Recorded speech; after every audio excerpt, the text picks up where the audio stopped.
लेकर रहेंगे। आप जेएनयू में लेफ्ट की लीडर थी, तो इस लेफ्ट एंड देन सडनली एक साल पहले टू द राइट। तो तब मुझे समझ आया कि कई सारा जो क्रिटिसिज्म है वो सिर्फ for the sake of it, हमें बस क्रिटिसाइज करना है। 80 करोड़ लोगों को राशन मिल रहा है पीएमजीके के अंडर, तो क्या हमें उसको अप्रिशिएट करना चाहिए या नहीं करना चाहिए? सचिव कमेटी की रिपोर्ट जो है वो किसका इंडाइटमेंट है? क्या वो बीजेपी का इंडाइटमेंट है? यूपी में अगर आप चले जाएं, वहाँ पे आप देखेंगे सब लोग कह रहे हैं कि मतलब योगी जी के अंडर जो है लॉ एंड ऑर्डर बहुत अच्छा हुआ है। अब ये कई सारे मुसलमानों को जो है ऑब्वियसली ये बात चुभेगी।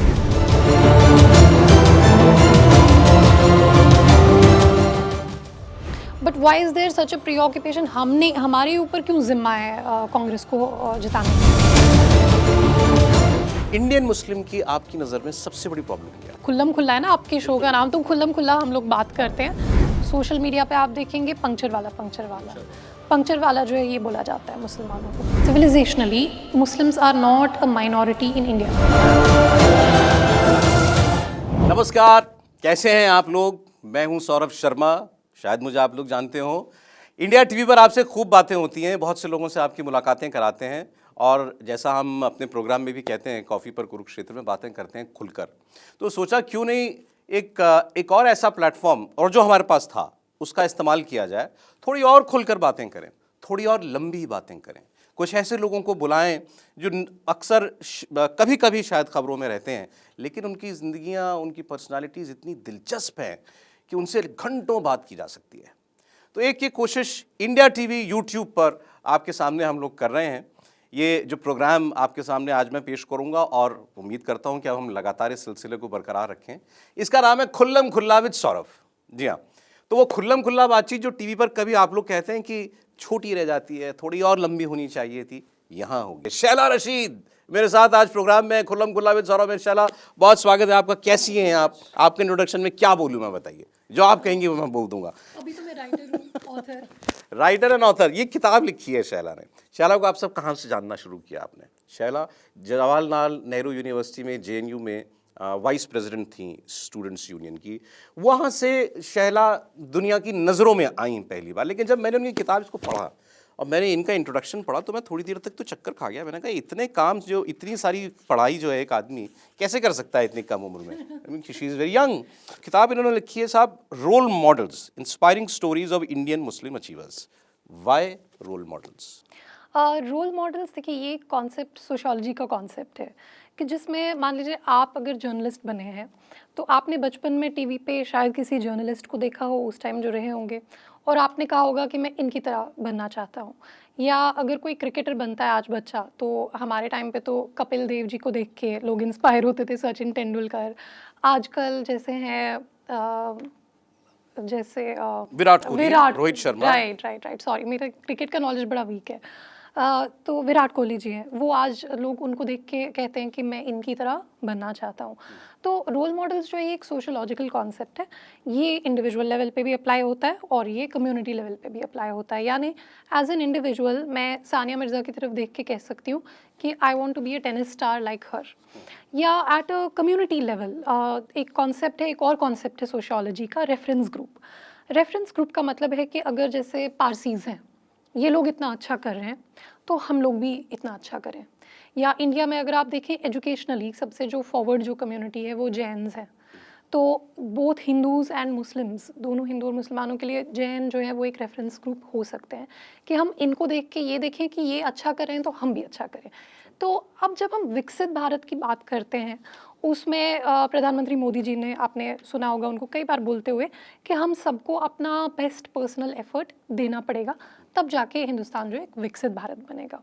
तो ये जो कॉन्सेप्ट है ना कि गवर्नमेंट आएगी हमारी हेल्प करने के लिए, कोई पॉलिटिकल पार्टी आएगी, कोई नहीं आता हेल्प करने के लिए। जब हर एक इंडियन, हर एक शख्स जो है अपना पूरा एफर्ट लगाएगा एक्सेलेंस की तरफ। तो जैसे आप किताब के इंट्रोडक्शन में भी देखेंगे, प्रोफेसर फैज़ान मुस्तफ़ा जो नालसार के वाइस चांसलर रह चुके हैं, उन्होंने पॉइंट आउट किया आर्टिकल 51A, जिसमें फंडामेंटल ड्यूटीज़ मेंशन है कॉन्स्टिट्यूशन के अंदर, कॉन्स्टिट्यूशन ऑफ इंडिया का।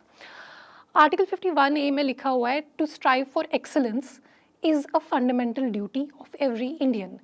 यानी कि अपने आप को बेहतर करना, अपने प्रोफेशनल एक्सेलेंस अपने फील्ड में अचीव करना, वो कुछ भी हो सकता है, वो क्रिकेट हो, वो जर्नलिज्म हो, कोई भी फील्ड हो, उसमें प्रोफेशनल एक्सेलेंस अचीव करना ये हमारी एक फंडामेंटल ड्यूटी है। That is what this book is about.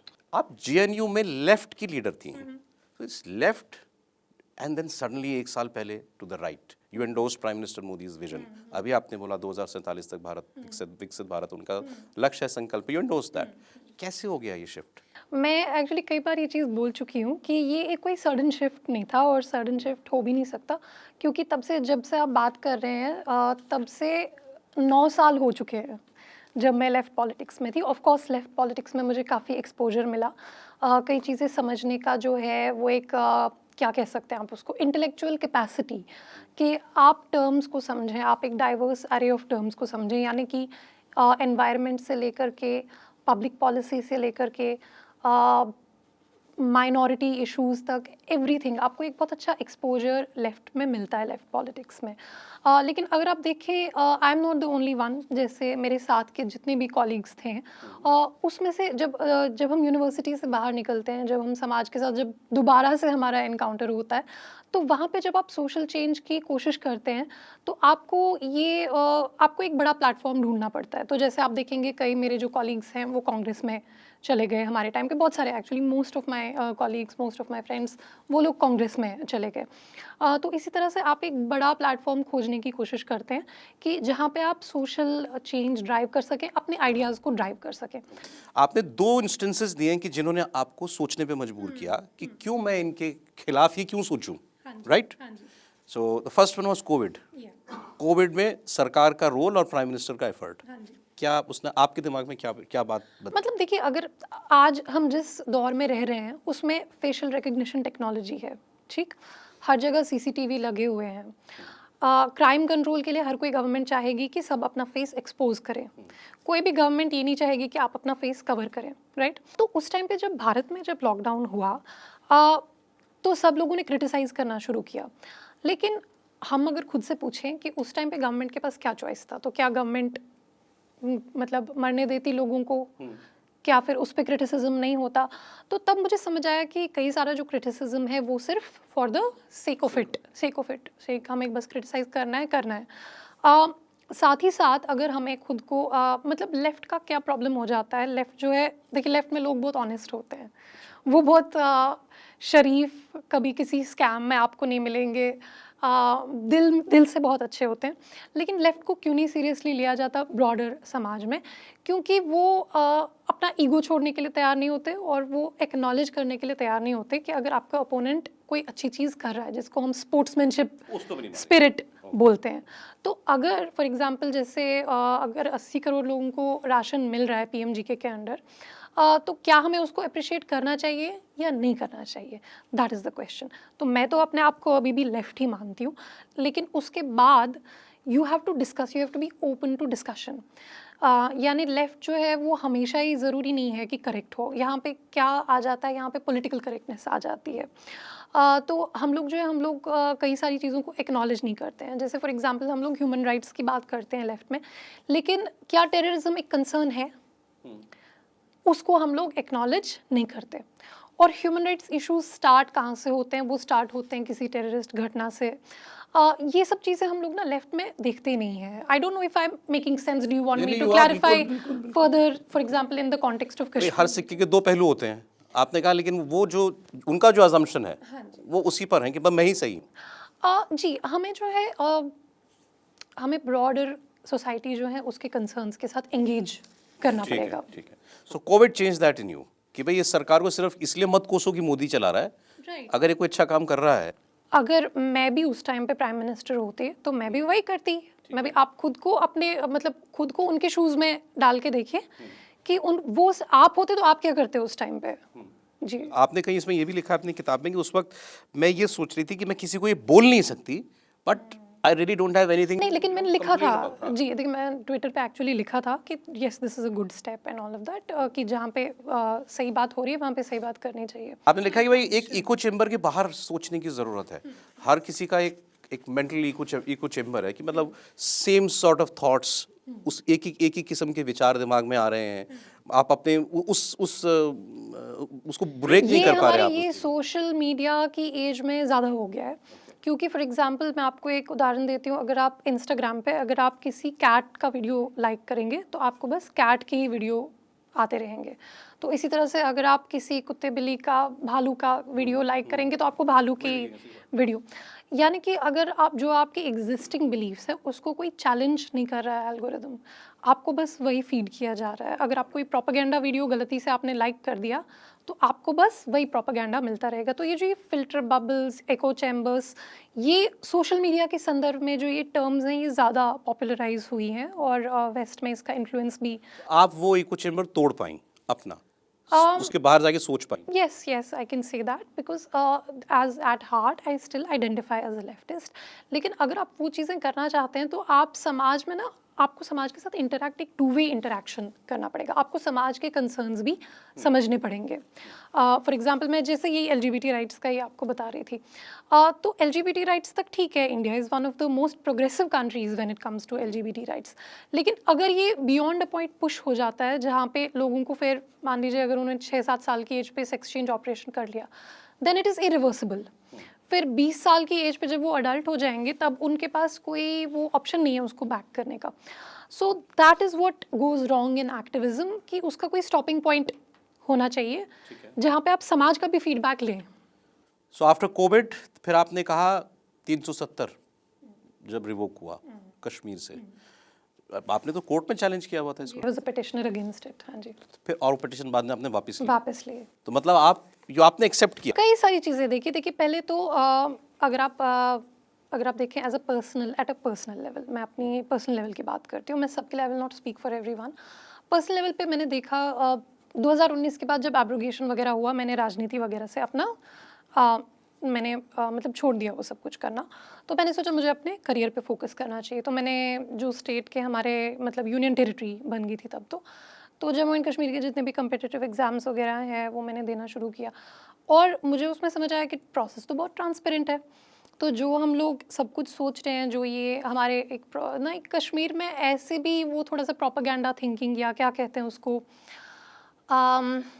कंस्पिरेटोरियल thinking का थोड़ा, हाँ, कि इसमें भी मरकज़ की कोई चाल है, इसमें भी मरकज़ की कोई चाल है। जैसे अगर मरकज़ मतलब एस्टेब्लिशमेंट, सेंटर, तो वहाँ पे एक इट्स अ टैग लाइन, मतलब ये हम लोग एज अ जोक भी यूज़ करते थे फ्रेंड्स के बीच में कि मतलब अगर ग्लास गिर गया तो इसमें भी मरकज़ की कोई चाल होगी। So it's a kind of joke कि सेंटर सब कुछ करा रहा है, लेकिन ऐसा नहीं होता है। Under lieutenant governor Manoj Sinha ji वहाँ पे काफ़ी मैं कहूँगी ट्रांसपेरेंट डेवलपमेंट देखने को मिली हमें। नई नई चीज़ें हुई, भर्तियाँ होने लग गई, रोड्स बनने लग गए, और एक सोशल फ्रीडम जो एक, I think that is at a psychological level, एक सोशल फ्रीडम लड़कियों ने एक्सपीरियंस करना शुरू किया। तो that changed after 370। Now the most important part which is very serious is that जो स्टोन पेल्टिंग इंसिडेंट्स थे जिनसे बार बार एक साइकिल बन गया था। स्टोन पेल्टिंग इंसिडेंट्स 2008, 9, 10, 16, फिर उसके बाद उसके बाद जो है मतलब आर्मी जो है वो रिटेलिएट करती है या पुलिस जो है वो रिटेलिएट करती है, उसमें ह्यूमन राइट्स वायलेशंस होती है। तो उससे जो है एक anti India, anti army sentiment जो है कंटिन्यूसली ऑन अ ब्रू रहता था कश्मीर में, वो बंद हो गया। क्योंकि पाकिस्तान तो वो तो आराम से बैठने वाले हैं नहीं, लेकिन जो एटलीस्ट जो स्टोन पेल्टिंग इंसिडेंट है, यानी local recruitment, local discontent, local unrest, तो उसको पॉजिटिवली चैनल किया जा रहा है। आप जैसे देखेंगे स्पोर्ट्स में कई सारे एवेन्यूज़ खुल रहे हैं। अभी वहाँ पे legends league cricket match international आप देखिए, मतलब पूरा स्टेडियम भरा हुआ था। मैं खुद वहाँ पे स्टेडियम में मौजूद थी। तो लोग किस तरह से आ रहे थे, मतलब दीवारों के ऊपर से लोग आ रहे थे मैच देखने के लिए। तो स्पोर्ट्स की तरफ वहाँ पे बाजार खुले रहते हैं, सिनेमा खुल रहे हैं। एग्जैक्टली नहीं, आपने बहुत अच्छा पॉइंट एक्चुअली उठाया। अब लोग इवन लेबर डिपार्टमेंट को एक नोटिफिकेशन निकालनी पड़ी कि आपको ऑफ डे के दिन ज़रूरी ऑफ करना है। अच्छा, या because people don't want to shut their shops after 30 years of insurgency and trouble, they have now started doing business. So people don't actually want to, आप ईद के दिन भी जाइए, यू विल गेट सर्विसेज। आपको जो है कुछ दुकानें खुली मिलेंगी, हाँ जी, हड़तालें बंद हो गई, एकेडमिक सेशन पूरा हो रहा है। तो ये कारण थे कि जो शिफ्ट जो सो कॉल्ड शिफ्ट है तो आपके जैसे मानने वाले या इस चेंज को एक्नॉलेज करने वाले लोगों की तादाद कैसी है कश्मीर में? नहीं है, कई सारे लोग हैं। देखिए आप देखें रोज़ वीडियो टेस्टिमोनियल्स आते रहते हैं, स्पेशली जो औरतें हैं, ख़वातीन हैं, वो आपको दिखेंगी, क्योंकि उन्हीं के तो बेटे जो हैं वो इनगल्फ हो रहे थे इस सब में, वायलेंस वगैरह में। तो आर्मी का भी जो है एक ऑपरेशन माँ उन्होंने स्टार्ट किया था, यानी कि वो लोग जैसे कोई लोकल मिलिटेंट है तो वो उनको उनकी माँ को बुलाते हैं, वो उनको लाउड स्पीकर पे उनसे अपील कराते हैं कि प्लीज़ तुम सरेंडर कर दो ताकि एनकाउंटर की ज़रूरत ना पड़े। तो मुझे लगता है सबसे ज़्यादा जो कश्मीरी ख़वातीन हैं वो इसको जानती हैं कि क्योंकि देखिए लड़कियां, आप जानते हैं एज अ लड़की यू हैव अ प्रिविलेज कि आप ज़्यादातर घर के अंदर ही होते हैं, लेकिन जो मिलिटेंसी हुई उसमें ज़्यादातर मुलविस हमारे लड़के ही हुए, कश्मीरी लड़के ही, उन पे ही सबसे ज़्यादा इम्पैक्ट पड़ा। चाहे वो ड्रग्स का हो, मिलिटेंसी का हो, अनएम्प्लॉयमेंट का हो, सबसे ज़्यादा डिप्रेशन जो है, मतलब guys have it worse in Kashmir than women. तो वेमेन जो है थोड़ी सी प्रोटेक्टेड होती हैं उस सब से, आप देखेंगे नहीं कि वेमेन स्टोन पेल्टिंग इंसिडेंट्स में हो। तो जो माएँ हैं जिनका ज़्यादा अटैचमेंट होता है लड़कों के साथ, वो तो समझती हैं इस चेंज को, वो इस चेंज को बहुत अच्छे से मेरे बच्चे की जान बच रही है। Yes yes yes. लेकिन बंद हो कैसे गया? पत्थरबाजी कैसे बंद हो गई भाई? कहा, और ये बात सही है, तो होम मिनिस्टर बोल चुके हैं इस बात को भी, लोगों ने कहा था कत्लेआम हो जाएगा, पता नहीं क्या हो जाएगा कश्मीर। तो आप एचएम साहब का इंटरव्यू लीजिए ना, वो बताएंगे कैसे बंद हुआ। But I want to understand, मैं कश्मीरी से समझना चाहता हूँ भाई, हम भी डरे हुए थे कि इसके बाद क्या रिएक्शन आएगा कश्मीर से, लेकिन शांति रही। हाँ जी जी जी। अभी जब प्रधानमंत्री मोदी इलेक्शन कैंपेन के लिए आए थे कश्मीर में, तो उन्होंने एक बड़ी इंपॉर्टेंट बात कही। उन्होंने कहा कि उन्होंने आर्मी और पुलिस फोर्सेस को क्रेडिट नहीं दिया, उन्होंने क्रेडिट दिया कश्मीरी अवाम को, कि कश्मीरी अवाम ने यहाँ पे पीस मेंटेन किया है पिछले 4 साल से। जो ये हम देख रहे हैं, ये एक शांति का जो माहौल है, ये कश्मीरी अवाम को उन्होंने क्रेडिट दिया। That is something that is very important. Kashmiri अवाम भी जो है, मतलब वो समझती है या अब समझने लगी है कि ये जो हमें झूठे सपने दिखाए जाते हैं। देखिए लोग मुझसे पूछते हैं U turn U turn U turn. Afzal Guru के भाई जो हैं, मुझे लगता है वो शायद वो इलेक्शन लड़ रहे थे, तो उन्होंने उसमें उन्होंने खुद मेंशन किया कि कश्मीरी लड़कों की जानें बच रही हैं। अभी कुछ दिन पहले वीडियो आया है प्रोफेसर अब्दुल गनी भट्ट का, वो एक हुर्रियत के बड़े लीडर हैं, उन्होंने खुद एक्नॉलेज किया कि हमने 35 साल जो है हमारी एक विजनलेस लीडरशिप जो है चलती रही। यू टर्न सिर्फ मेरा नहीं हुआ है, यू टर्न वहाँ पूरे कश्मीर का यू टर्न हुआ है। जैसे आप देखेंगे जमाते इस्लामी, जिन्होंने 35 साल फतवे दिए कि वोटिंग जो है वो हराम है, आज वो खुद उनके कैंडिडेट्स इलेक्शन में थे। तो यू टर्न सिर्फ मेरा यू टर्न नहीं है। लेकिन एब्रोगेशन से पहले अगर आप किसी से पूछते, किसी भी कश्मीरी से आप पूछते कि who was the best prime minister, right, who was the best prime minister of India, तो आपको पता जवाब क्या आता था? जवाब आता था वाजपेयी जी। लोग वाजपेयी जी को याद करते थे as the best prime minister. In fact जो भी ये प्रोफेसर अब्दुल गनी भट्ट का वीडियो आया है जो हुर्रियत के लीडर, उन्होंने भी उसमें वाजपेयी जी की बहुत तारीफ़ की है। सो अब तो सबके जहन में एब्रोगेशन बस गया है, क्योंकि वो इतना बड़ा स्टेप था। लेकिन वाजपेयी जी को लोग क्यों पसंद करते थे वहाँ पे कश्मीर में? मतलब हालांकि वो बीजेपी से हैं, तो लॉजिकली तो उनको तो बीजेपी तो अपेरेंटली कुछ लोग कहते हैं कि वो तो दुश्मन है कश्मीरी अवाम के, तो फिर वाजपेयी जी को क्यों पसंद करते थे? Because there is an understanding that he sincerely wanted to resolve the Kashmir issue, which Professor Abdul Ghani Bhatt also mentioned in his video. अभी उनका वायरल हुआ है video. So in my book I have evaluated abrogation of Article 370 on the Vajpayee parameters. एक shock तो लगा होगा उस time जब पार्लियामेंट में अनाउंस हुआ था 370। डेफिनेटली। अब वो जब्त कर लिया लोगों ने, एक्सेप्ट कर लिया उसको कि भाई अब ये जी चला गई, ये चीज़ चली गई। जी जी ये अंडरस्टैंडिंग जी। अब आप देखेंगे मतलब वोटिंग की परसेंटेजेस, मतलब श्रीनगर कॉन्स्टिट्यूंसी में जहाँ 20% से कभी क्रॉस हुआ नहीं था हिस्टोरिकली, वहाँ पे 40% वोटिंग, लोकसभा इलेक्शन में 40% वोटिंग हुई। तो कई सारी चीज़ें बदल गई हैं। So people also want to lead a normal life. मैं आपको बताऊं, जब कोई आदमी यहाँ मेन लैंड इंडिया से जब कश्मीर जाता है, तो जो चीज़ सबसे पहले स्ट्राइक करती है किसी को, जब मैं पहली बार गया था तो क्या आप इंडिया से हैं, बड़ा शॉकिंग लगता है। ये आप कौन से साल की बात कर रहे हो? मैं शायद 12 साल पहले, 12 साल, हाँ जी हाँ जी हाँ जी हाँ जी। आप इंडिया से हैं, मतलब वो भाई आप इंडियन नहीं हो क्या? हम लोग के मन में यही सवाल आता था, शायद कोई पूछे नहीं। मतलब we did have our separate flag, our separate constitution, we had a state subject, हमारे पास एक almost वो dual citizenship type का, अब तो खैर अब domicile certificate it is still there, but we were state subjects, यानी कि जो erstwhile princely state हैं उसके हम लोग अभी भी subjects थे, you know, until abrogation. तो there was certainly जो आर्टिकल 370 से एक reinforce होता है एक separateness, even if it's not separatism, एक separateness उससे एक reinforce होता था. मन में ही था कि हम अलग हैं, बाकी states अलग से हैं हम या अलग हो सकते अलग हो हैं, सकते हैं। हो सकते हैं, ये था. Is this the final solution you think, जो इस सरकार जिस पर पहुंची है 370 हटा दे? देखिए अगर किसी को पॉलिटिक्स करनी है उसके ऊपर they will keep saying 370. There is a difference between what political parties are saying and what people on the ground are saying. तो आप अगर फॉर एग्जांपल आप अगर कश्मीर जाएं, आप अगर वहाँ पे रिपोर्टिंग करें, आप दो तरह के लोगों से बात करेंगे. एक जो सियासी लीडर्स हैं, आप अगर उनसे बात करेंगे वो कहेंगे नहीं जी ये हमारा आइडेंटिटी का मसला है, ये हमारी शनाख्त का मसला है, 370 जो है इसको हमें वापस लाना है. आम जनता से अगर आप बात करेंगे वो कुछ और बोलेंगे. वो बोलेंगे नहीं नहीं ठीक है, ठीक चल रहा है, इलेक्शन करवाना ही क्यों है, 10 साल और गवर्नर रूल चले, हम तो ठीक है, हम तो बिजनेस कर रहे हैं, राइट.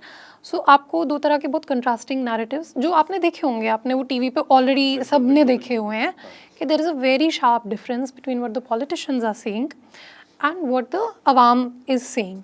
आपने बहुत बड़ी बात बोली है अभी कि मतलब लोगों के लिए कोई बहुत बड़ा मुद्दा नहीं है, या आम लोगों के लिए नहीं 370. नहीं. कश्मीर की बात हो गई और मुझे लगता है काफ़ी एक डायरेक्शन पता चली है आपको कश्मीर किस दिशा में जा रहा है, बहुत अच्छा है. और ये अच्छा, अब दूसरा जो आपकी मुझे लगता है इस बुक का कोर सब्जेक्ट है और जो टारगेट है that is the Indian Muslim. Indian Muslim की आपकी नज़र में सबसे बड़ी प्रॉब्लम क्या है? एजुकेशन.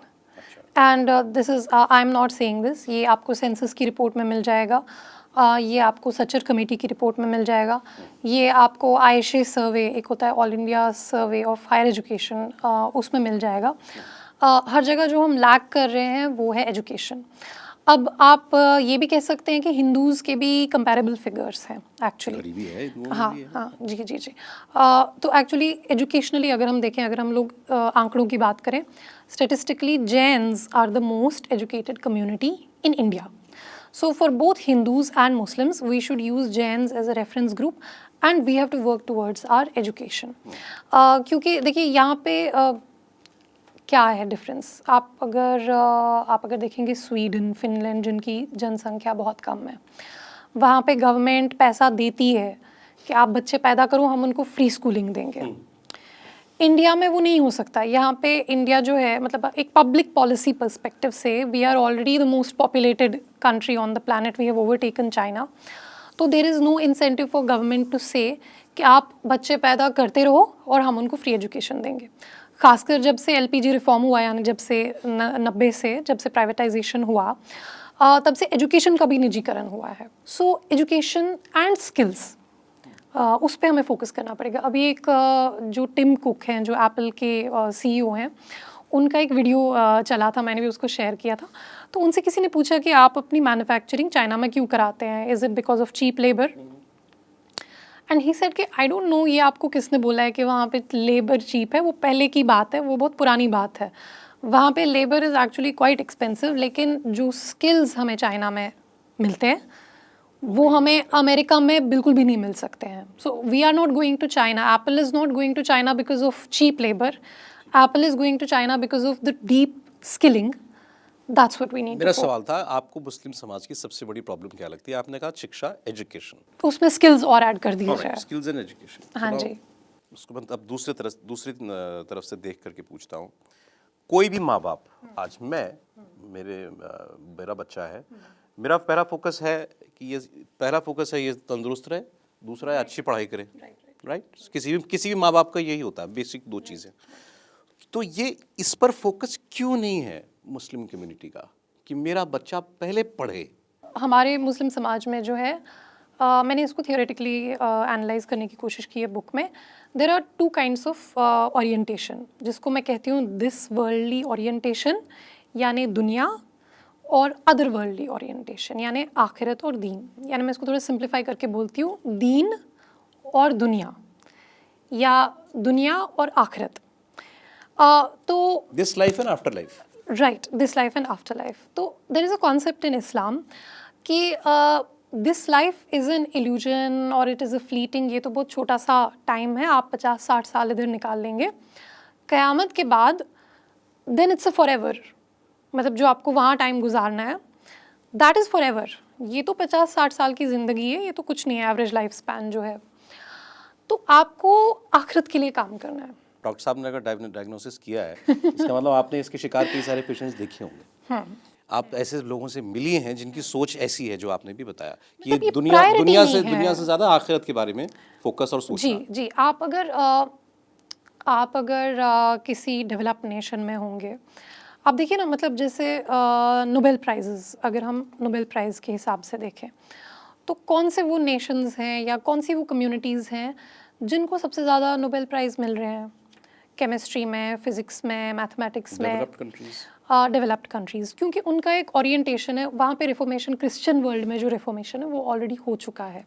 उन्होंने वो जो सब कुछ उन्होंने बैलेंस कर लिया है, फेथ को और दिस वर्ल्डली, मतलब इस दुनिया को और आखिरत को उन्होंने बैलेंस कर लिया है। दुनिया भी इम्पॉर्टेंट है, आखिरत भी इम्पॉर्टेंट है।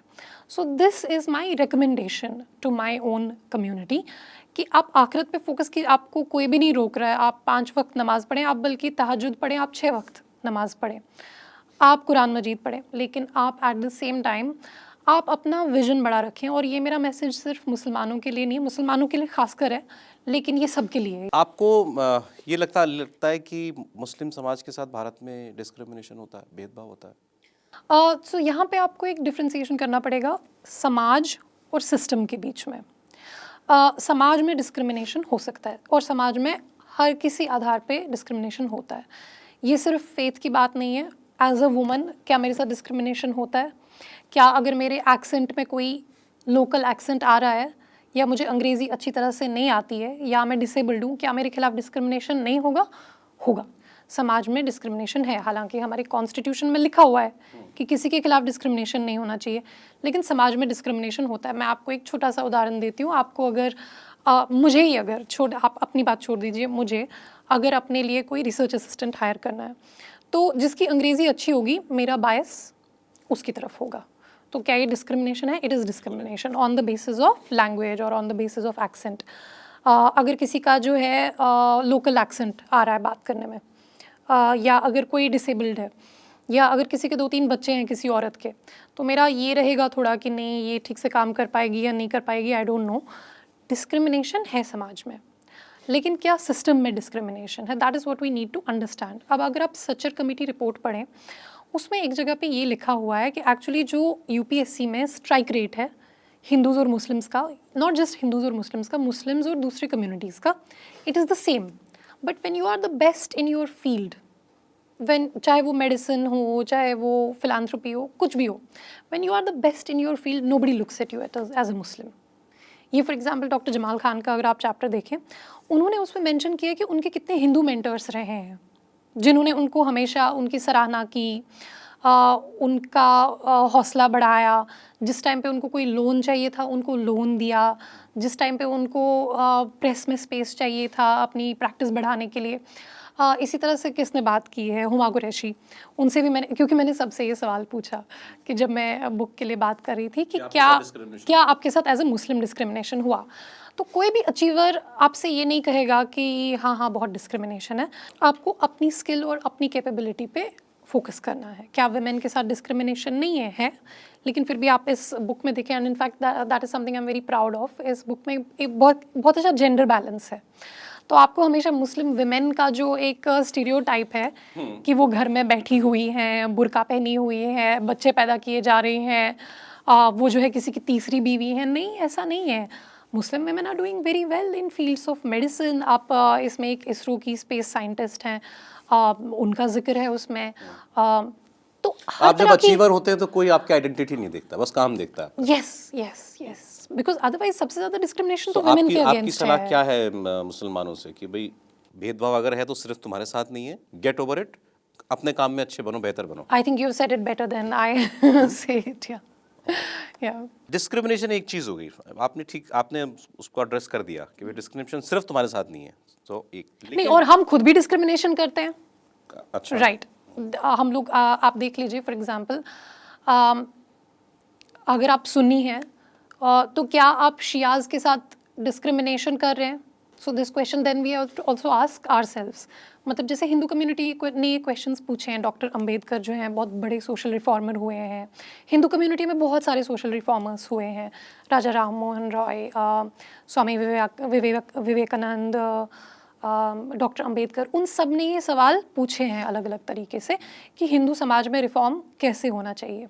और जो हिंदू कोड बिल जो है आया, मतलब जो सेक्युलर कोड आया for example, that is a sign of reform. मतलब Hindus have been living under secular code for 50-60 years. हमारे समाज में, बिकॉज हम लोग माइनॉरिटी में हैं, रिफॉर्म थोड़ा सा डिफ़िकल्ट रहा। जैसे शाहबानो केस का आप एग्जाम्पल, वो क्लासिक एग्जाम्पल है कि किस तरह से रिफॉर्म डिले हो जाते हैं माइनॉरिटी कम्युनिटी। तो क्या नहीं पलटा, stop, reform was stopped, yes. तो क्या हम अपनी विमेन के साथ डिस्क्रिमिनेट कर रहे हैं? This is a question, this is an open ended question to Muslim society. I am not going to answer it, but the Muslim society has to think about. मैं यहीं से, अब जो आपने मुझे दूसरा हैंडल दिया बात करने के लिए, मैं यहीं से आ जाता हूँ। ये शाहबानो क्यों हुआ था? एक मुस्लिम तलाकशुदा महिला को गुजारा भत्ता मिले, और मुझे फिगर वो अभी तक थोड़ा मोड़ा याद रहता है, 460 रुपया या 700 कुछ रुपया। सुप्रीम कोर्ट तक वो महिला लड़ने के लिए गई, और उस वक्त की सरकार ने पार्लियामेंट में एक्ट बना करके उसको सुप्रीम कोर्ट के डिसीजन को पलट दिया, नहीं मिलेगा भत्ता, नहीं मिलना चाहिए। देखिए, क्यों? इसका मैंने जिक्र किया है अपनी किताब में। Once again I have said कि ये जो ये सो कॉल्ड अपीजमेंट पॉलिटिक्स है, इससे क्या हुआ है, ना ही मुस्लिम पब्लिक स्फेयर को रिफॉर्म होने दिया सो कॉल्ड सेक्युलर पार्टीज़ ने, और ना ही मुस्लिम प्राइवेट स्फेयर को रिफॉर्म होने दिया। अब इसका मेरे कहने का मतलब क्या है, मुस्लिम पब्लिक स्फेयर और प्राइवेट स्फेयर?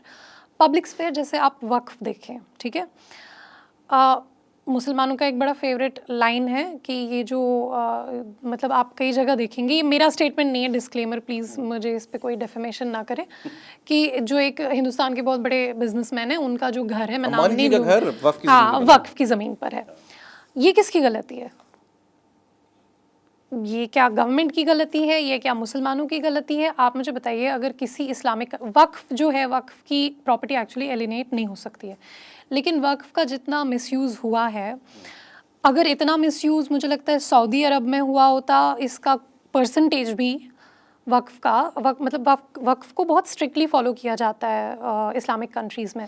यहाँ खुली छूट मिली हुई है सेक्युलरिज्म के नाम पे, नहीं जी हम तो टच ही नहीं करेंगे, we will not reform the Muslim public sphere. For example, Waqf.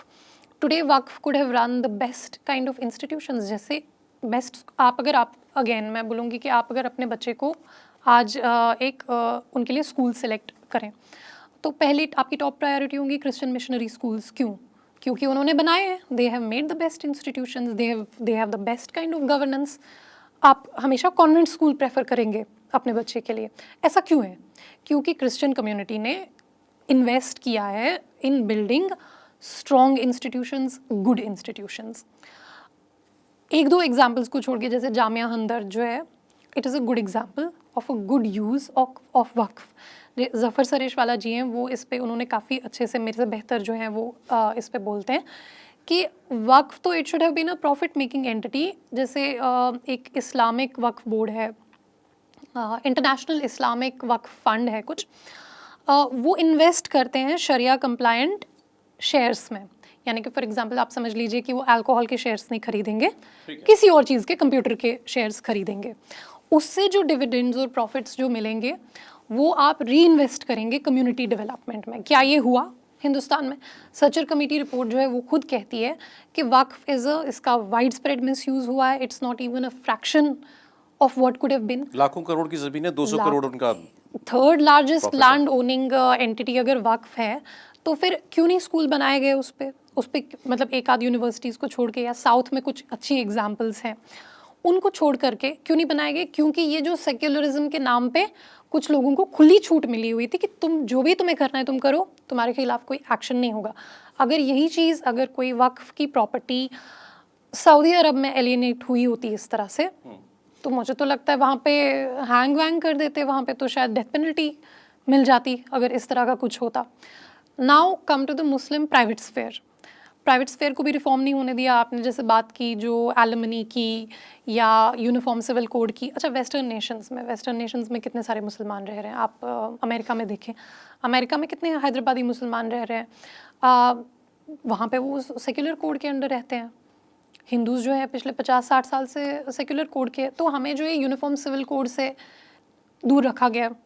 तो उससे क्या होता है कि देखिए कोई भी जो मुस्लिम महिला है, जब वो हम कहते हैं, ये कहने की बात है कि बहुत सारे राइट्स हैं इस्लाम में, फ़ीमेल को खुला देने का राइट है, लेकिन वो जब खुला देती है, खुला यानी कि वो जब अपने हस्बैंड को डिवोर्स देती है तो वो उनका महर ज़ब्त कर लेते हैं, वो उनको मेंटेनेंस नहीं देते, वो उनके बच्चों का मेंटेनेंस नहीं देते। मेरी अपनी कितनी फ्रेंड्स के साथ ये चीज़ हो चुकी है कि अगर उन्होंने खुद से मैरिज ब्रेक करने की कोशिश की तो the guy dictates the terms कि नहीं, अब तुम्हें महर भी वापस करना है, तुम्हें गोल्ड भी वापस करना है, तुम्हें मेंटेनेंस भी नहीं मिलेगा।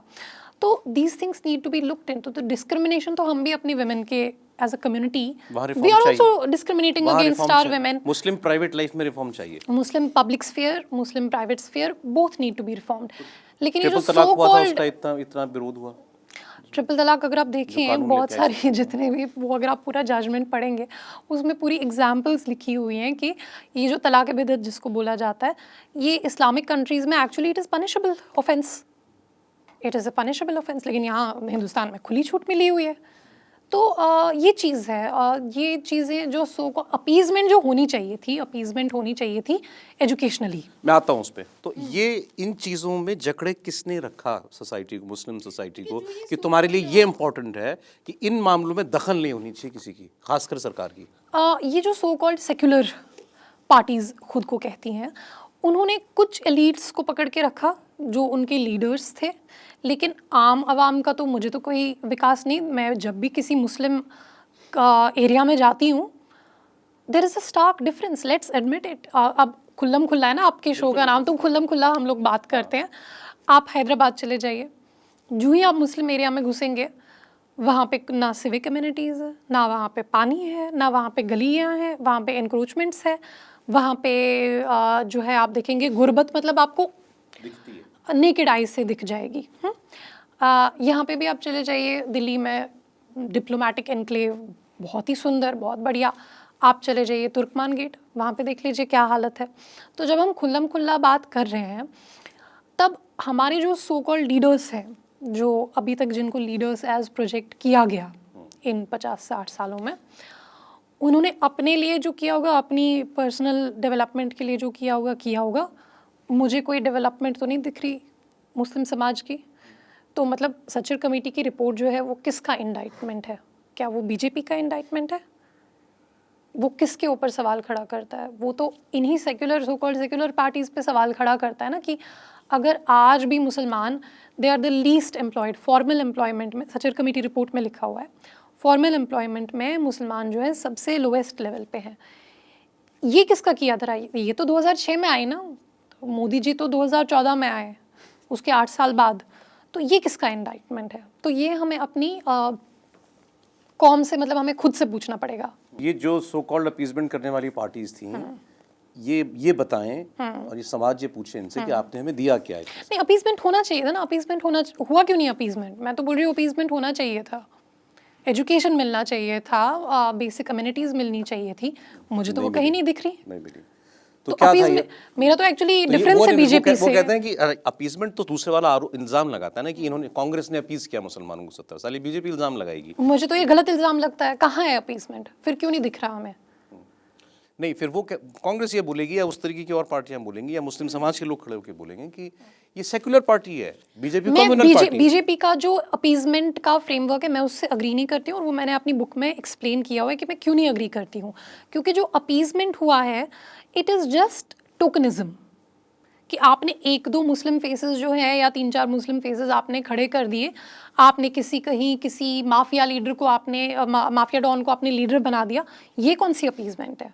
तो इससे बेहतर धर्म बचा लिया भाई, वो ये कहेगा ना कि मैंने आपके मजहब को protect. Right. So that is the garb under which it is happening. But however, it was a BJP government which made Dr. APJ Abdul Kalam the president of India, which nominated Dr. he was a Muslim. Spoiler दे दूंगा फिर आप बोल नहीं spoiler मत दीजिए please, क्योंकि सब लोग मुझसे यही पूछते लेट मी हैं आस्क, कि दिस इज वेरी इंटरेस्टिंग। ये एपीजे अब्दुल कलाम, आपने अपनी किताब में लिखा है कि जब लोग हमसे कहते हैं प्राइवेट, और आपने कहा ये हमें एक्नॉलेज करना चाहिए कि हम ऐसे हैं या हम ये बातें करते हैं कि एपीजे अब्दुल कलाम मुसलमानों का आइडल होना चाहिए, ऐसा मुसलमान होना चाहिए, एस्पायर करो, तो ये डिस्कशन होता है कि ये कितने मुसलमान हैं, मतलब ये मुसलमान हैं भी कि नहीं अब है। आप इतने स्पॉइलर मेरे से दिलवा दोगे, कोई किताब पढ़ेगा नहीं उसके बाद में। मुसलमान नहीं मानते एपीजे अब्दुल कलाम को। देखिए, it comes down to again that this worldly orientation versus other worldly orientation. तो एक जो हमारे अंदर एक टेंडेंसी है कि ओनली, मतलब जब तक आप शहीद नहीं हो जाते हैं तब तक आप रोल मॉडल नहीं है।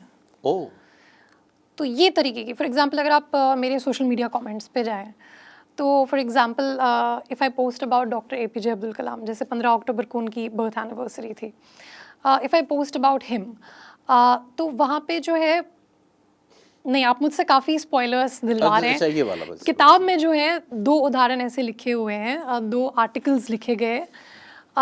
एक आर्टिकल जिसकी मैंने साइटेशन दी है, उसमें लिखा गया कि एपीजे अब्दुल कलाम, ये 2022 में लिखा गया था ये आर्टिकल ना, जिसका मैंने जिक्र किया अपनी किताब में। उसमें लिखा गया था कि नहीं हमारे रोल मॉडल तो सफदर हाशमी जैसे होने चाहिए, यानी जो थिएटर आर्टिस्ट जो शहीद हो गए।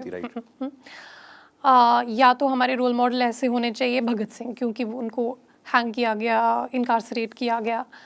यानी कि देयर इज़ अ फैसिनेशन कि ओनली अदर वर्ल्ड, या जब तक आप, there is a fascination with martyrdom, जिसकी वजह से हम लोग इन लोगों को अपना रोल मॉडल मानते नहीं हैं। अब इसमें जो है मैंने मीडिया को भी रिस्पॉन्सिबल ठहराया है। There are 3 things specifically which I want to point out. पहली बात, अगर आप फिल्मों में देखेंगे, फिल्मों में हमेशा मुसलमान को दिखाया जाता है एज अ टेररिस्ट और एज अ माफिया डॉन और समथिंग। उससे 2 चीज़ें होती हैं। उससे एक तो जो पॉपुलर परसेप्शन है बनता है कि हाँ मुसलमान तो टेररिस्ट ही होता है या वो तो माफिया डॉन ही होता है। जो उससे दूसरी चीज़ होती है वो ये होती है कि कम्युनिटी को भी लगता है कि हाँ मेरे तो यही स्ट्रॉन्ग मैन तो हमारे यही हैं। आपने आज तक कौन सी मूवी देखी जिसमें ये बताया गया हो कि भारत के जो सबसे बड़े फिलांथ्रोपिस्ट हैं, सबसे बड़ी जो चैरिटी करते हैं, वो एक मुसलमान है, श्री अजीम प्रेम जी? ऐसी कोई हमने मूवी नहीं देखी। यहाँ पे मैं मूवी इंडस्ट्री को दोष देती हूँ। सिमिलरली आपकी मीडिया फ्रेटर्निटी को भी मैं जो है थोड़ा सा टारगेट करूँगी, ज़्यादा नहीं। आप लोग जब बुलाते हैं अपने टीवी स्टूडियोज़ में मौलानाज को, जो कहते हैं कि हाँ भारत में शरिया लागू होना चाहिए, भारत में शरिया कानून होना चाहिए, आप लोग ऐसे लोगों को क्यों नहीं बुलाते जो तरक्की की बात करते हैं, जो एम्बिशन की बात करते हैं, जो विकसित भारत की बात करते हैं? तो there is a caricaturing of Muslims. इसमें हमारी अपने समाज का भी प्रॉब्लम है, इसमें मीडिया का भी प्रॉब्लम है। अच्छा, सोशल मीडिया पे आप देखेंगे पंक्चर वाला जो है ये बोला जाता है मुसलमानों को। So what is the problem? अगर कोई पंक्चर बना रहा है तो कोई ना कोई तो कुछ काम करेगा ना। डिराइड करने के लिए बोलता है कोई, मतलब वो एक्चुअली वो पंक्चर वाला जो है वाला बोल रहा है ना, वो इसलिए वो चिढ़ा रहा है उसको। वो तो चिढ़ा रहा है, लेकिन पंक्चर वाला जो है वो विकसित भारत का एक इम्पॉर्टेंट हिस्सा है। वो अपना काम कर रहा है। उसी की वजह से यहाँ पे ईज ऑफ लिविंग है। जो हम ईज ऑफ लिविंग की बात करते हैं, अगर आप वेस्ट में जाएंगे, वेस्ट में अगर आपकी हाईवे पे गाड़ी खराब होगी तो खुदा खैर करे आपको खुद अपना टायर चेंज करना पड़ेगा। लेकिन यहाँ पे विमेन इसलिए सेफ फील कर पाती हैं क्योंकि हर जगह आपको एक पंक्चर वाला मिल जाएगा। तो पंक्चर वाले का तो बड़ा इंपॉर्टेंट कंट्रीब्यूशन है विकसित भारत में, नेशन बिल्डिंग में। तो ये भी जो चीज़ है ना कि यहाँ पे I will not only blame my community, if we have to talk about bridge building, तो तब ये चीज़ें भी, इस तरफ से भी जो गलतियाँ हैं और उस तरफ से भी जो गलतियाँ हैं, दोनों को सुधारने की ज़रूरत है। तो there is a need for a bridge building, there is a need for communal harmony. ये जो सेक्युलर शब्द है आज इंडियन कंटेक्स्ट में, आप इसको कैसे देखती हैं? There is a difference. It's a proper political science concept. Secularism जो वेस्ट में है, it means separation of state and church. India में वो नहीं है, because हमारे जो सारे symbols हैं they are Buddhist. For example, अगर आप देखें जो अशोका पिलर है या जो चक्र है या जो कई सारे जो हमारा सिम्बॉलिज्म है वो बुद्धिस्ट है। एक्चुअली जो हमारी स्टेट का जो सिम्बॉलिज्म है वो बुद्धिस्ट थॉट से डिराइव्ड है। तो यहाँ पे वो जो separation of church and state नहीं है। इसका क्या मतलब है? इसके दो मतलब है कि जब अगर प्राइम मिनिस्टर मोदी अगर वो कहीं पे पूजा करने जाते हैं तो ये जो हल्ला गुल्ला मच जाता है सोशल मीडिया पर, it is useless because he is a practicing Hindu, he is going to a temple, don't make a fuss about it. Problem with it कि वो एज प्राइम मिनिस्टर पूजा करने मंदिर जा रहे हैं? नहीं, बिल्कुल भी नहीं। क्यों? जब हम लोग नमाज पढ़ सकते हैं तो वो क्यों नहीं पूजा करेंगे? हिंदुस्तान में कॉन्स्टिट्यूशन में लिखा हुआ है कि you can run minority institutions on the basis of religion और linguistic basis, and also at the same time minority institutions receive state funding. क्या ये वेस्ट में मुमकिन है? वहाँ पे अगर चर्च और स्टेट का सेपरेशन है फिर वो कंप्लीट है, फिर वो पूरा है। फिर वहाँ पे जो है फिर वहाँ पे जो एक माइनॉरिटी रन इंस्टीट्यूशन है उसको फिर स्टेट ग्रांट नहीं मिल सकती है। तो हमारा सेक्युलरिज्म उनके सेक्युलरिज्म से अलग है। हमें सेक्युलरिज्म वेस्ट से सीखने की ज़रूरत नहीं है क्योंकि we are civilizationally, Muslims are not a minority in India. कहने का मेरा मतलब ये है, पार्टीशन हुआ, अगर पार्टीशन नहीं हुआ होता, एक बार मैं आंकड़े जोड़ रही थी, तो आज मुझे लगता है इंडिया में अगर हिंदुस्तान, पाकिस्तान, बांग्लादेश को आप मिला के देखें, the population percentage of Muslims would have been at least 35% और even 40%. Civilizationally, we are not a minority in India. Civilizationally हम लोग सेम रेस हैं, और जो जैसे बीजेपी ये कन्वर्शन वनवर्शन की बात करती है, it's true because of the caste system many people converted to Islam, many people converted to Buddhism, but we are actually the same civilisation.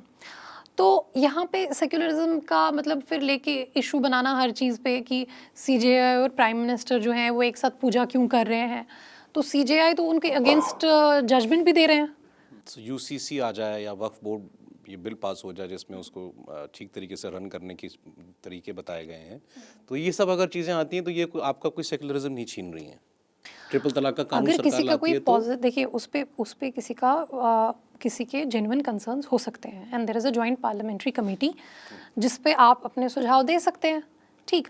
लेकिन इस पे मैं नाम भूल रही हूँ उनका, वो एक पासमंदा महाज चलाते हैं, उन्होंने लिखा कि जब ये जॉइंट पार्लियामेंट्री कमेटी की बात आई तो मुस्लिम कम्युनिटी ने जो है कहीं एक जगह की कोई वीडियो आई थी कि वो एक स्कैनर चला रहे थे, QR कोड चला रहे थे कि JPC में ये हाँ, तो एक वो कुछ ऑल इंडिया मुस्लिम पासमानदा महाज या कुछ ऐसा चलाते हैं, तो उन्होंने कहा कि जिस शिद्दत से आज स्कैनर चला रहे हो, अगर उसी शिद्दत से उस टाइम पे वक्फ की प्रॉपर्टीज़ को प्रोटेक्ट किया होता, अगर आवाज़ उठाई होती, तो आज हम लोग इस हालत में नहीं होते। यानी कि जब दूसरा हमारे खिलाफ डिस्क्रिमिनेट करता है तब हमें बड़ी प्रॉब्लम होती है। जैसे उसमें बहुत सारे लोग ये बोलते हैं, मैं नहीं चाहता आपको कि आप एक एक नेता पर कमेंट करें, बट लाइक जैसे ओवैसी साहब हैं, क्या है उनका प्रचार क्या है इस वक्त कि भाई तुम्हारी मस्जिद भी छिन जाएगी, तुम्हारा कब्रिस्तान भी छिन जाएगा, तुम्हारी दरगाह छिन जाएगी अगर ये वक्त आ गया तो। अगेन मैं फिर सेकुलर वाली बात पर आ रहा हूँ कि वो हाँ इससे हमको सेकुलर पार्टियां बचाएंगी। नहीं, देखिए उनके कंसर्न्स हो सकते हैं जो जॉइंट पार्लियामेंट्री कमेटी में, I think he is a member of the joint, he is a member of the JPC, ठीक है, तो he will take care, he is a parliamentarian, he will take care of those concerns, his inputs will be recorded there. मैं ये नहीं कह रही हूँ कि किसी के जेन्युइन कंसर्न्स नहीं है। आज अगर मेरे पास समझ लीजिए कोई एस्टेट हो और मेरा कोई वारिस ना हो, तो आपको क्या लगता है मैं किसको डोनेट करूँगी? मैं दिल्ली वक्फ बोर्ड को डोनेट करूँगी या मैं अजीम प्रेमजी फाउंडेशन को डोनेट करूँगी? कहाँ पे मुझे ज़्यादा कॉन्फिडेंस होगा कि इसको एफिशिएंटली रन किया? अजीम प्रेमजी, बिकॉज उनका गवर्नेंस स्ट्रक्चर जो है वो रिफॉर्म्ड है, वो एक मतलब not reformed, it's a corporate governance structure, it's a proper governance structure, it's a transparent governance structure. आपने कई सारे बीजेपी लीडर्स के स्टेटमेंट सुने होंगे, और मैं नाम नहीं लूँगी, उन्होंने कहा कि मुसलमानों ने तो हमें वोट ही नहीं किया, हम उनके लिए काम क्यों करें? हालांकि ये स्टेटमेंट गलत है। मुसलमान भले आपके लिए वोट करें या ना करें, आप अगर सांसद हैं आपको काम करना है, आप मंत्री हैं आपको काम करना है, ये स्टेटमेंट गलत है।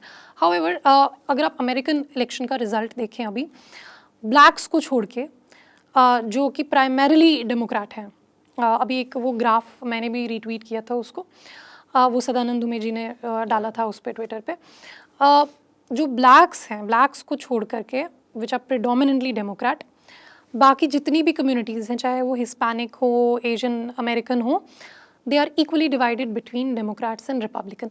This is how bargaining, political bargaining in a democratic society functions.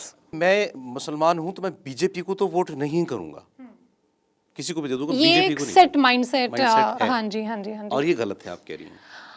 ये गलत भी हो सकता है, ये सही भी हो सकता है, ये डिपेंड करता है आप उनकी नीति के साथ अग्री करते हैं या नहीं करते हैं। नहीं, अगर पूरी सोसाइटी एक जैसा सोचने लगे तो जी, तो उसको ग्रुप थिंक कहा जाता है। उसके लिए एक टर्म होती है ग्रुप थिंक, कि आप जो है आप एक मतलब एक भेड़ चाल के हिसाब से आप चल रहे हैं। अगर कांग्रेस जो है, अगर हम लोग कांग्रेस को या सो कॉल्ड सेक्युलर पार्टीज को बल्क में वोट दे रहे हैं, होलसेल में उनको वोट दे रहे हैं, होलसेल इज राइट वर्ड। हाँ, what is it that they have promised us? क्या करने राहुल गांधी जी क्या करने वाले हैं मुस्लिम कम्युनिटी के लिए? What is the concrete promise? Lok Sabha चुनाव में उनके मैनिफेस्टो में एक लाइन थी, हाँ जी। मेजॉरिटेरिज्म नहीं चलेगा, बहुसंख्यकवाद नहीं होने देंगे। Fair enough. Great. I love it. I love the line. Okay, fine. What is his concrete suggestion? What are they going to do for the Muslim community? मतलब हम लोग वोट सिर्फ इसलिए दे रहे हैं कि वो हमसे मीठी मीठी बातें कर रहे हैं? क्या हमें उनसे पिछले 50-60 साल का हिसाब नहीं मांगना? मैं ये नहीं कह रही हूँ कि मुसलमान बीजेपी को वोट करें, ना करें, लेकिन जिनके लिए कर रहे हो कम से कम उनको तो अकाउंटेबल ठहराओ। Track record of maintaining law and order, जिसमें सबसे ज़्यादा नुकसान मुसलमानों को हुआ है। इतने दंगे हुए देश में। एग्जैक्टली, दंगे, टेरर आउटफिट्स कितने थे, इंडियन मुजाहिदीन, सिमी, फिर जो सारे कानून आए, आफ्सपा, पीएसए, पोटा, टाडा, यूएपीए, ये सारे किसने लाए? Operation Green Hunt. Law and order was never a strong suit of Congress, और with all due respect to them, उन्होंने they were neither able to control Muslim extremism nor they were able to control Hindu extremism. आप अभी देखते हैं, for example UP में अगर आप चले जाएं, वहाँ पे आप देखेंगे सब लोग कह रहे हैं कि मतलब योगी जी के अंडर जो है लॉ एंड ऑर्डर बहुत अच्छा हुआ है। अब ये कई सारे मुसलमानों को जो है ऑब्वियसली ये बात चुभेगी, तो इसमें मेरी एक साहब से बात हो रही थी, तो उन्होंने ये कहा कि बेसिकली क्या है कि दवाई सही है, डॉक्टर गलत है। अच्छा, काम ठीक हो रहा है, योगी जी का काम गलत है। जैसे आप जो, मैं नाम नहीं ले सकती हूँ, लेकिन जैसे कोई मुस्लिम बिजनेसमैन है, तो उन्होंने कहा कि मतलब मैं उनसे पूछ रही थी, क्योंकि मैं बुक के लिए मुझे बहुत रिसर्च करनी पड़ी, बहुत लोगों से बात करना पड़ा। अब सब कुछ मैंने किताब में लिखा नहीं है, क्योंकि फिर लोग बोल देंगे ये यूपी गवर्नमेंट की प्रचारक है। तो मैंने एक साहब से बात की, तो उन्होंने कहा कि मैंने कहा कि ये जो ये सारी चीज़ें हो रही हैं, व्हाटएवर, आपका क्या है इस पे, जो योगी गवर्नमेंट के अंडर जो हो रहा है? वो बोल रहे हैं नहीं, इससे तो एक्चुअली मुस्लिम्स को सबसे ज़्यादा, मुस्लिम बिजनेसमैन को फ़ायदा हुआ है। पूछिए कैसे? जब पिछली सरकारें थी, उनके अंडर जो है, जो माफिया है, मुस्लिम माफिया, वो मुस्लिम बिजनेसमैन को काम ही नहीं करने देते थे। उन्होंने ये कहा कि योगी जी के अंडर जो माफिया को जो कंट्रोल किया है, जो लॉ एंड ऑर्डर पे स्ट्रिक्ट कंट्रोल रहा है, उसकी वजह से हम लोग बिजनेस कर पा रहे हैं, मुस्लिम बिजनेसमैन। क्योंकि मुस्लिम माफिया जो है वो मुस्लिम बिजनेसमैन को ही एक्सप्लॉइट करता था। ये एग्जैक्टली अगर आप इसको कंपेयर करें कश्मीर के साथ, एग्जैक्टली वही चीज़ हुई। बीजेपी ने स्ट्रॉन्ग स्टैंस लिया, जाने बची, लॉ एंड ऑर्डर कंट्रोल में आया, सेपरेटिज्म ख़त्म हो गया, स्टोन पेल्टिंग ख़त्म हो गई। So BJP has a good track record of maintaining law and order. Political sphere से आप अलग तो नहीं हो जाओगे? But why is there such a preoccupation? हमारे ऊपर क्यों जिम्मा है कांग्रेस को जिताने का? मैं मतलब पूछ रहा हूँ कि क्यों है, मतलब ऐसा क्यों है? वो जो आपने ग्रुप थिंक कहा था या हर्ड मेंटालिटी, क्यों मुस्लिम समाज कौन उसमें सी बंधा ऐसी हुआ है? योजना है जो कांग्रेस ने हमें प्रपोज की है कि अगर उनकी गवर्नमेंट बनती है, जो कि बन सकती है, लेट्स जस्ट से 2029 में मान लीजिए कांग्रेस की गवर्नमेंट बन जाती है केंद्र में, what is it that they promote? My question is, as a Muslim community we have to hold them accountable कि भैया मेरे लिए क्या करोगे, and we have to hold the BJP also accountable. हर नेता से पूछो जो भी पार में, तुमने मुझे क्या दिया? तुमने मुझे क्या दिया? It is a bargaining. Democratic system में इस तरह से बार्गेनिंग होती है, यहाँ पे नाराज़गी से काम नहीं चलता। जैसे आप देखेंगे जाट्स हैं, जाट जो हैं कभी वो बीजेपी को जिताते हैं, कभी वो कांग्रेस को जिताते हैं। So they have a bargaining power. दोनों पार्टियां ख्याल रखती हैं कि ख्याल इसको खुश रखती रखो। हैं, एग्जैक्टली। तो देयर इज अ, इस तरह से डेमोक्रेटिक बार्गेनिंग ऐसे चलती है। अब बीजेपी के साथ मुसलमानों ने रिश्ता ये बना लिया है, मुसलमान हो सकता है नफरत करते हो बीजेपी से। अब एक टाइम आया ना, अब मोदी जी कहते रहे भाई सबका साथ, सबका विकास, सबका प्रयास, विश्वास, व्हाटएवर, वोट नहीं मिल रहा ना, नहीं मिल रहा, नहीं मिल रहा मुसलमान का वोट, तो आज वो भी सोचेंगे कि भाई ये मुझे वोट नहीं करते, चाहे कुछ हो जाए, मैं कुछ कर लूँ। और कांग्रेस भी यही सोचेगी कि चाहे मैं कुछ भी कर लूँ, ये तो मुझे ही वोट करेंगे। जब कोई कम्युनिटी ये सोचने लगे कि ये मेरी दुश्मन है, ये पॉलिटिकल फोर्स मेरी दुश्मन है, आपने अभी कहा कि ये आपको बैलेंस करके रखना पड़ेगा कि सामने वाला मुझे कुछ ऑफर करता रहे, मुझे प्लेकेट करेगी, मैं तुम्हारे लिए ये करूंगा। ये कांग्रेस बोले या बीजेपी बोले, मैं तुम्हारे लिए ये करूंगी, वोट फॉर मी। जी। अब अगर एक पार्टी उसमें से मान लेती है भाई ये मुझे वोट नहीं देने वाला, तो वो कल को कुछ नया उस कम्युनिटी के बारे में कुछ सोचना बंद कर देगी। स्थिति तो वही है ना, वही आ गई है। नई कांग्रेस का कोई एजेंडा, जैसे कांग्रेस जो तो है मुझसे आज इसका- कास्ट पे इतनी चर्चा कर रही है Congress, they are not talking about Muslims, क्योंकि उन्होंने मुस्लिम के वोट को फॉर ग्रांटेड ले लिया है कि ये तो भाई इनको तो ये जाएंगे कहाँ, हमें ही तो देंगे। एडवाइस क्या है आपकी people to become open about Modi, Yogi and BJP? मेरा कोई सजेशन पॉलिटिकल नहीं है, मेरा सजेशन ये है कि there is a system of democratic bargaining in politics. तो या तो आप पॉलिटिक्स को छोड़ करके अपनी पर्सनल डेवलपमेंट कीजिए, क्योंकि कोई आपके लिए, मोदी जी आपके लिए कुछ नहीं करने वाले हैं, राहुल गांधी आपके लिए कुछ नहीं करने वाले हैं, nobody will do anything for you. आप अपने लिए काम करेंगे, you are in charge of your own destiny. India is an open country, any Muslim can reach the top. Can I aspire to become the prime minister of India in my own field? Should I not aim for the top position? I should. Pakistan की आप example लीजिए, क्या उनके, मुझे लगता है उनके constitution में शायद लिखा हुआ है कि एक अहमदी जो है वो प्राइम मिनिस्टर नहीं बन सकते। क्या पाकिस्तान में कोई ऐसी एग्जाम्पल है जो हिंदू आर्मी जनरल है? Has there been an example of a Hindu ISI chief in Pakistan? No. That is systemic discrimination. Come to India. Syed Asif Ibrahim साहब हैं, वो IB के डायरेक्टर रह चुके हैं इंडिया में। So if he can reach the top position, why can't you? You are in charge of your own destiny. Don't wait for Rahul Gandhi. Don't wait for Akhilesh Yadav to liberate you. You are not trapped. You are in charge of your own destination. मेहनत करो। Yes, there will be discrimination. सबके साथ discrimination होता है, हर step पे आपके साथ discrimination होगा, but the system does not prohibit you. Tomorrow, if a Shaila Rashid wants to become the prime minister of the country, is there any law?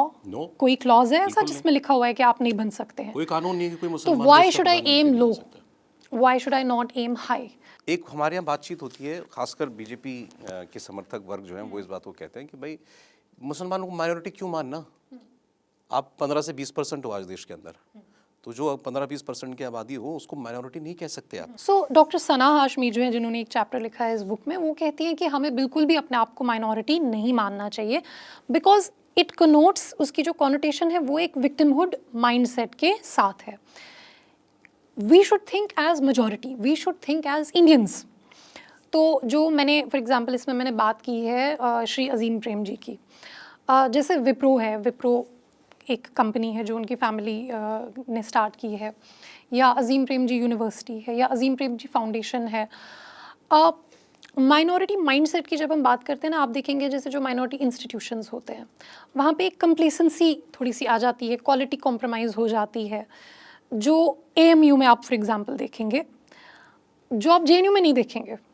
JNU में बहुत आप एक्सेलेंस का माइंडसेट देखेंगे, लेकिन वहीं अगर आप AMU, दोनों सेंट्रल यूनिवर्सिटीज़ हैं, ठीक। So we Muslims, we also need to think as Indians, we need to think as the majority, because we are not, that's what I mean by saying that we are not a civilizational minority. I am a born Hindu. मैं अगर मुसलमान होकर के सोचने की कोशिश करूँ तो मेरे दिमाग में क्या हमेशा ये चलता रहता है कि मुसलमानों के दिमाग में कि I am living in a country where Hindus are in majority, they decide. आज जो भी होना है सरकार में, जो होना है या सामाजिक तौर पर जो होना है वो डिसाइड वही होता है ना, डेमोक्रेटिक पॉलिटिक्स में वही होता है, इट्स अ नंबर गेम। आप उसका क्या कर सकते हैं? हमने खुद को माइनॉरिटी बना दिया। I will ask you a question and I'll give you the answer. Was India divided on religious lines? Yes. No. Right. It was divided on Islamic lines. Yeah. Because no, if India were divided on religious lines, then you would have had a Hindu nation, a Buddhist nation, Okay, that we correct. a Jain nation. India was divided on Islamic lines. nation की मांग This की गई। is the mindset that I'm talking about. Finally, मतलब आखिरी की कुछ 2-4 बातें। How do you see Prime Minister Modi? His work as Prime Minister. I am impressed by his vision of Viksit Bharat because that is the only thing that can unite us. नहीं तो सौरभ जी, हम लोग ना हमेशा यही सोचते रह जाएंगे, आप मेल हैं, मैं फीमेल हूँ, आप यूपी से हैं, मैं कश्मीर से हूँ, आप हिंदू हैं, मैं मुस्लिम हूँ, हम लोग यही सोचते रह जाएंगे। तो the only unifying vision that we can have is for our country. हम सब लोग अपनी कंट्री से प्यार करते हैं, हम सब लोग अपनी कंट्री की रेपुटेशन के बारे में केयर करते हैं. So the only thing that can really unite us is Viksit Bharat. So that is I think his biggest contribution, कि ये जो उन्होंने हमें आइडिया दिया है, now it's up to us. Rahul Gandhi, how do you see him? He's done pretty well. He's led his party pretty well. That's great for him. बस इतना ही एक लाइन में. I mean, his personal development has been quite impressive. आपको लगता है उनके पास कोई vision है? He has articulated his vision, which is a far left vision of redistribution and this caste census and whatever he is talking about. That is his vision. It may resonate with some people, it may not resonate with some people. आपने लेकिन एक जो उन पर आजकल इल्ज़ाम लग रहा है वो आपने अपनी स्टेटमेंट में कहा फार लेफ्ट, कुछ लोगों को लगता है वो बिल्कुल कम्युनिस्ट के कब्जे में है. It's not an His thought has ilzam. become The thing communist. that he's talking about, जो वो redistribution की बात कर रहे हैं, this has been tried out. This has been tried out in Cuba. This has been tried out in many communist nations. It has failed. What has succeeded is state capitalism of China. So even China doesn't talk about. So what Rahul Gandhi is talking about is redistribution of poverty. जो वो बहुत पहले उनकी party try भी कर चुकी है, nationalisation and everything. लेकिन जो सक्सेसफुल मॉडल्स हैं वर्ल्ड में, वो वेलफेयर कैपिटलिज्म, वेलफेयर इकोनॉमिक्स जो है, वो मॉडल्स हैं. तो उनका जो एंटी कैपिटलिस्ट स्टैंस है, it is not going to work. Like because my vision और my sort of now my politics और where I stand is more do with like welfare economics और वेलफेयर कैपिटलिज्म, जिसमें जो economic growth के जो drivers होते हैं वो इनोवेटर्स होते हैं, एंटरप्रेन्योर्स होते हैं. तो अगर आप उनके खिलाफ स्टैंड ले रहे हैं, then you are just going into redistribution of poverty.